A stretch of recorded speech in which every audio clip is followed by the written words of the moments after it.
यानी इंडिया के अंदर इस वक्त की जो जो सबसे बड़ी खबर है वो ये है कि जनाब इंडिया के अंदर दुनिया की 20 खुफिया इदारों के जो सरबराहान हैं, दुनिया के खूब 20 जो खुफिया इंटेलिजेंस इदारे हैं, दुनिया भर में ये कार्रवाई करवाते हैं। ये सब अजीत दोवल की छत्र छाया में मोदी के नीचे उसी रॉ के सामने ये बैठेंगे, गुफ्तगू करेंगे और बातचीत करेंगे। भारत पाकिस्तान में घुस के कत्लो गारत कर रहा है और अब ये तादाद 20-25 शायद 25 तक पहुंच गई है जब से हाफिज जी आए हैं कि भारत अंदर घुस के बंदे मार रहा है। लेकिन दुनिया अब किस तरफ देख रही है?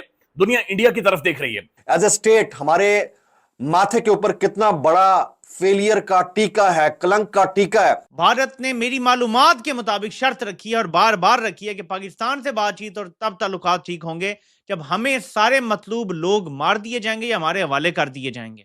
नमस्कार दोस्तों, जय हिंद। तो दोस्तों एक तरफ तो आपको याद होगा कि कुछ दिन पहले ये जो इनकी ट्रेन हाईजैक हुई थी तो पाकिस्तान ने बगैर सोचे समझे आते ही मतलब इन भिखमंगों ने इंडिया का नाम लगाना शुरू कर दिया था कि इसके पीछे भारत की साजिश है, इसके पीछे इराक की साजिश है। लेकिन जैसा कि आपने इंट्रो में देखा कि भाई इस समय 20 देशों की इंटेलिजेंस एजेंसी के चीफ इस समय इंडिया में बैठे हुए हैं। ये सोच के ना इन पाकिस्तानियों की हालत ख़राब है कि भाई इंडिया में चल क्या रहा है। कहीं ऐसा तो नहीं है पाकिस्तान के खिलाफ ही कोई बड़ा गेम चल रहा हो, कोई गेम प्लान बन रहा हो इंडिया के अंदर। और लग भी शायद कहीं ना कहीं मुझे ऐसा रहा है कि दोस्तों कुछ ना कुछ बड़ा होने वाला है, तभी इन पाकिस्तानियों की हालत ख़राब है। बाकी चलते हैं इस वीडियो की तरफ, लेकिन इससे पहले अगर आपको ये वीडियो पसंद आए तो लाइक करना, चैनल को अभी तक आपने सब्सक्राइब नहीं किया तो प्लीज़ चैनल को सब्सक्राइब जरूर कर लेना। ये खौफनाक सूरत हाल है जो पाकिस्तान के अंदर डेवलप होगी, बल्कि आप यूं कह सकते हैं समझ नहीं आती बातों का यकीन माने कि मैं किसके हाथों में तलाश करूं लहू अपना। सारे शहर ने पहन रखे दस्तानी, किसने तजुर्बा किया था, ये किसने इस मुल्क के साथ खिलवाड़ किया है और ये किसने इस मुल्क को खौफनाक उस आग के अंदर झोंक दिया है कि अब महसूस हो रहा है कि यकीन माने कि अल्लाह ताला रहम करे, लेकिन आज नहीं तो कल शायद मैं और आप भी ऐसी खौफनाक सूरत हाल का शिकार हो जाएंगे। लेकिन दुनिया अब किस तरफ देख रही है? दुनिया इंडिया की तरफ देख रही है। ये बात ध्यान में रखें कि आज से कुछ दिन पहले हम ये बात तकरीबन साबित कर चुके हैं, एस्टेब्लिश कर चुके हैं कि हमारी जो जाफर एक्सप्रेस ट्रेन हाईजैक हुई है उसके पीछे भारत है, उसके पीछे रॉ है, उसके पीछे इंडियन खुफिया एजेंसी है। लेकिन अब ग्लोबली ये जो दुनिया की सबसे बड़ी खबर बनी हुई है वो खबर ये है, सुन लें। US national intelligence director Tulsi Gabbard, Canadian intelligence chief Daniel Rogers and British MI6 chief Richard Moore will be among two global intelligence chief gathering in India. Tulsi Gabbard अमेरिकी इंटेलिजेंस की सरबराह, अच्छा कैनेडियन इंटेलिजेंस एजेंसी का खुफिया इदारे का सरबराह, British खुफिया इदारे का सरबराह और 20 इंच समेत 20 ममालिक के खुफिया इदारे के सरबराह इंडिया के अंदर पहुंच रहे, बल्कि पहुंच चुके हैं। दिल्ली के अंदर इंडियन दारुल हुकूमत के अंदर ये सबसे बड़ी खुफिया इदारों का एक इकट्ठा हो रहा है। खुफिया इदारों की एक सबसे अहम तरीन मुलाकात होने मीटिंग हो रही है। Apart from attending the intelligence chief conference, Tulsi Gabbard will address the मुख्तलिफ डायलॉग्स के ऊपर बातचीत करेगी and hold a one on one meeting with the Indian national security adviser Ajit Doval के साथ ये मुलाकात भी करेगी। It is learned that the US intelligence chief will visit India on March 15।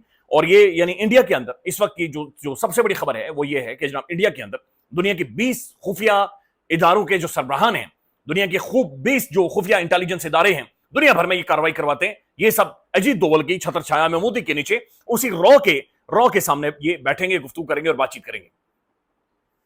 That's alarming, ये बहुत ज्यादा अलार्मिंग है। लेकिन हम जाहिर है गेम ऑफ थ्रोन्स के पीछे पड़े हुए हैं। हमारे मुल्क के अंदर की क्या खबरें ये मैं आपके सामने रखता हूं। ग्लोबल खबर इंडिया के हवाले से खबर ये होगी कि ना वहां पर ये सब कुछ हो रहा है और सबसे 20 ममालिक के खुफिया इदारों के सरबराहान वहां पर आ रहे हैं, मुलाकात कर रहे हैं, मीटिंग कर रहे हैं। और ऐसे टाइम में जब हम ये कह चुके हैं कि जो यहां पर हुआ है ये इंडिया ने किया है, इंडियन रॉ ने किया है। दूसरी खबर सुने, नोश की दिलबदीन शाहरा पर बस के करीब धमाका हुआ है, 5 अफराद जाँ बहक हुए हैं, 10 अफराद जख्मी हुए हैं, 2 की हालत तशवीशनाक है।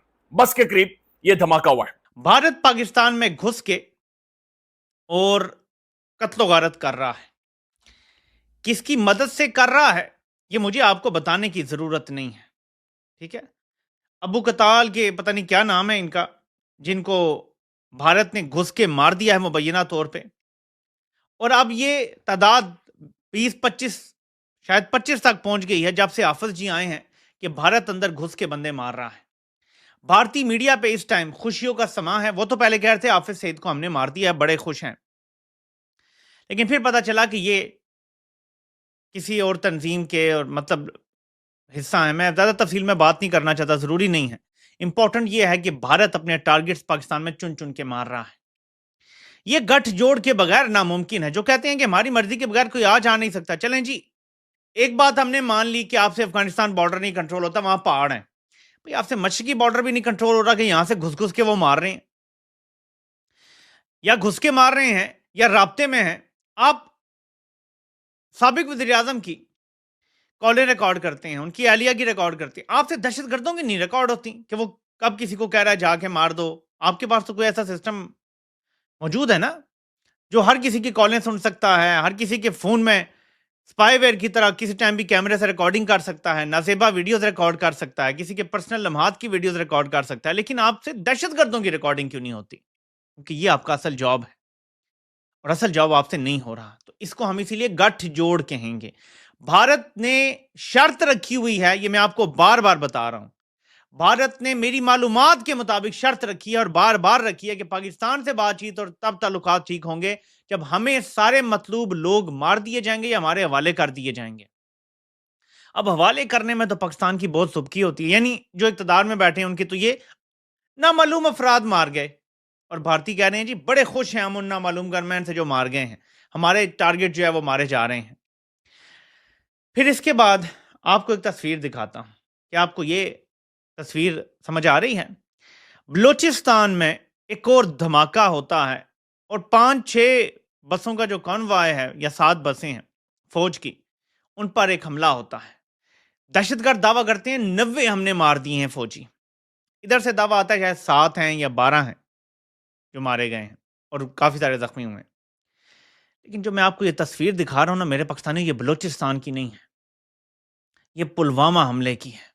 2019 14 फरवरी 2019 को पुलवामा हमला हुआ था।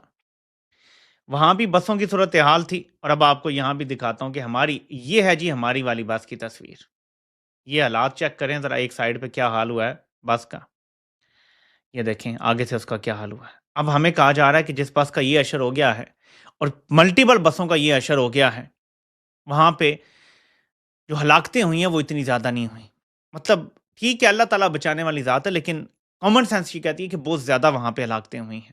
एक्चुअली अगर आप ये भी देख लें जो बस हम आपको दिखा रहे हैं उसके जो मतलब उसके हालात अगर आप देखें तो लगता है फिर भी कि बचत हो गई है कि अगर if there are 5 dead and even 1 is too much, लेकिन इस बस की हालात से तो लगता है कि कोई बीच में कोई भी नहीं बचा होगा। और पूरा कॉन्वॉय था, 7 बसें, 2 गाड़ियाँ, बहुत से अफराद की हालत तशवीशनाक है। वो बस की हालत देख के डेफिनेटली जहाँ हम 7 बसें 2 गाड़ियों की बात कर रहे हैं वहाँ लोग भी बहुत ज़्यादा होंगे, तो फिर भी हमें लग रहा है कि यहाँ बचत हो गई है कि फिर भी जो काम है उसको रोका गया। अगर वहाँ ना होती हमारी सिक्योरिटी फोर्सेस वगैरह बचाने के लिए तो बहुत बुरा हाल हो भी सकता था मजीद। तो दोस्तों देखो, पाकिस्तान की हमेशा से यही आदत रही है कि पाकिस्तान कभी भी ना सच नहीं बोलता। अपने ही सैनिक मारे जा रहे हैं लेकिन उनकी हकीकत संख्या भी नहीं बता पाते भिखमंगे पाकिस्तानी।